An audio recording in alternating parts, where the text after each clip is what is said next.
Hello, I am Max and you're watching Cool Stuff in Weird Cars. In this video, we're going over what I want to fix on the Intrepid. So in case you don't know, this is my recently acquired 2004 Dodge Intrepid SE 2.7 liter with about 31,000 original miles on it. Got it from my grandparents and I've just been driving it because that's broken. My Lexus is at the shop. The TC is not daily driver quality and there's something I'm missing. No, maybe not. But I've been driving it just because it's the only vehicle I have that actually doesn't need any work to be daily driver quality. But there's still a few things that could be fixed on it. They're pretty small things, but we'll go over those. So first off, you can tell this thing is pretty dirty. I've been driving it around. There's still a little bit of salt on the road, so there's some on the side of the car. There's some dirt on the front of it. Want to detail it really bad. That'll happen sometime. Hopefully in the near-ish future, whenever it actually gets consistently warm outside, and actually really thoroughly detail this thing, you know, go through clay bar, everything. There's a few things I'd like to see if I can get out, like there's some scratches there, there's some scratches on the rear bumper. Just see if I can get those out. I just noticed there's a dent right in the middle of the hood right there. I don't know if you can see it or not. There's a dent right there. But we'll start on the outside here real quick. As you can tell, my Dodge Emblem has seen better days. I believe this already fell off once in this car's life, probably about 10 years ago or so, but it got replaced and the replacement is not in great condition. But the rest of the exterior of the car is not bad at all. The wheels are in really good condition, the paint's in good condition, the headlights are completely clear, as you can tell. They're just absolutely beautiful to look at, and there's not really much else that's like wrong on the outside of this car. Like I said, it just needs to be cleaned really bad. And there's that scratch in the rear bumper down there, if you can see it. But go through, just detail it, clean everything as best as I possibly can. All the lights work, there's no real issues with those.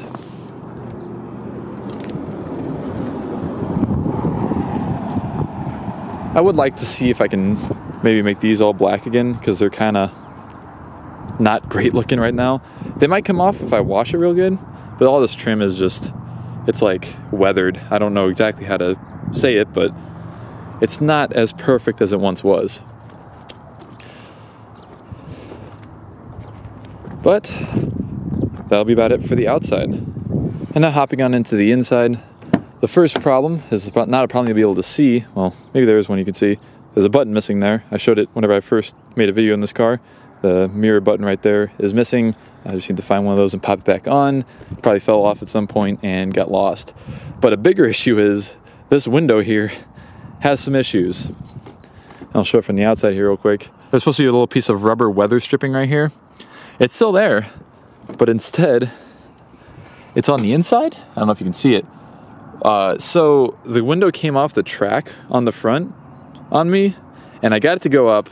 It was kind of a pain to get it to go up, but I eventually got it, and I tried to put it down to go through a drive-through recently, and it did the same thing again, but I fixed it in a different way. Like, I almost completely fixed it the way it should have been the first time, but I believe there's a screw right here, right down there. I don't know if you can see it. That needs to be tightened, and I also need to get the window actually all the way in the track before I tighten it up completely. So I've just been avoiding putting down this window and pretty much all the other windows because I don't really trust them at all. Because this is a, you know, mid-2000s, early 2000s Chrysler product. Can't really trust the power windows on these, but yeah, it's not gonna be too hard. I just have to take off the door panel and try and do my best to get it back in that track and get everything tightened down so it hopefully won't come apart again. But yeah, otherwise the interior is obviously filthy, as you can probably tell. You really need to clean this out. There's my other front license plate. But on the interior, there's not actually a whole lot to do in here. Everything is pretty much good. Everything works fine. There's no like trim falling off anywhere. The steering wheel looks good. The dashboard looks good. Like, this car is almost in perfect condition. Like, if I clean it up and do the little things that I'm talking about, it'll basically be in perfect condition. The back seat has probably been used like a few times in its life, and that's it.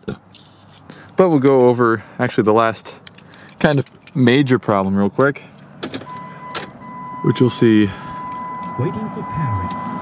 whenever I start it up here. Starts up and runs perfectly fine, but that thing exists. The check engine light. It's a evap thing, so basically the fuel cap is not tight like it should be, or there's like some other little issue somewhere that's not really causing the car to run bad or anything, but it makes the check engine light turn on, which is kind of annoying because everything else is pretty much perfect with the way this car runs and drives. Transmission works fine, and you know, it runs fine even though it's a 2.7. It does only have 31,326 miles on it, so it's not a huge issue. But yeah, so with the transmission, actually, I'd like to do the transmission fluid and filter as soon as possible, just because I know these transmissions are temperamental, to say the least. Definitely would like to avoid any future issues with that, just by changing out the fluid and the filter as soon as possible, and just, you know, just doing general maintenance on this car because it has been sitting for quite a while now. Last time it was actually driven was about 2012, 2013, which wasn't very far. It was driven maybe 1,000 miles around that time, and the last time it was driven before that was 2006 or 2007, somewhere around there. So it just needs some regular maintenance, but otherwise, that speaker over there has a rattle to it. I don't know why. I'd have to take apart the door panel and take off the speaker grill just to see if I can figure out what is actually doing it. But really, other than that, this car it sounds good. I mean, it's got a little bit of a whine to it. I don't know why that is, but I think it's had that since it was new. But it runs and drives fine, and everything else seems to work fine. The cruise control works. Like I said, the radio works. All the climate control works perfectly fine. No real issues at all. So I hope you guys are excited for a little video series on this car, just basically doing everything that I noted in this video, doing the detailing video and all that. Hopefully you're excited to see that in the future, and that'll be it for this video. And so, thank you all so much for watching, and I will see you all in the next video.